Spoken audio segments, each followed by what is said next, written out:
The story of Anne Frank is well known to us all. A young woman who has been described as the teenager of the 20th century, who wrote a diary which is in the 10 most read books in the world. She died in Bergen-Belsen after typhoid, and she was thrown in a mass grave. Yesterday would have been Anne Frank's 92nd birthday, and I was giving some thought today as I was on my way here as to what sort of person 92-year-old Anne Frank might be.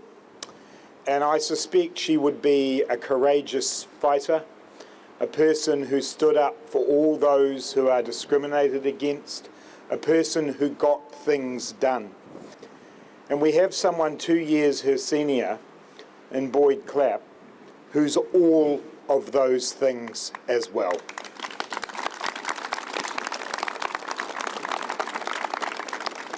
It's your drive, your commitment and your enthusiasm that bring us here today and bring us to the unveiling of this memorial.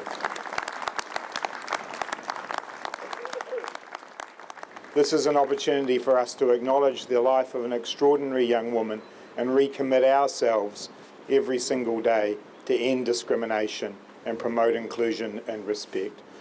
When we had the trees planted, we discussed with the council what we would have between the 15 trees and the 75 trees. And it was suggested that we would have 2 seats there so people could sit, meditate, and realize and concentrate on what happened. Philosophically, we need something different. We need not just a statue of Anne Frank, we need something that people say, what is it? It will make them think. Unlike a bench in the park, none of the seats offer the expected privilege of the idyllic view over the valley. Instead, they engage in a simple object theatre. And here's something that you will not experience because you've already been here, but if a new visitor were to walk up that path and the eye level comes level with the grass, will all of a sudden think, hey, someone has left some chairs behind. It is in that unassuming way in which the memorial will introduce itself to the visitors. It's important to have the memorial, to never forget. Anne Frank gave us a message of hope and inspiration, and that is what this memorial does. We remember her and the 1.5 million children who were murdered in the Holocaust. And it is a call and a challenge for us all to root out the inequity that we see around us.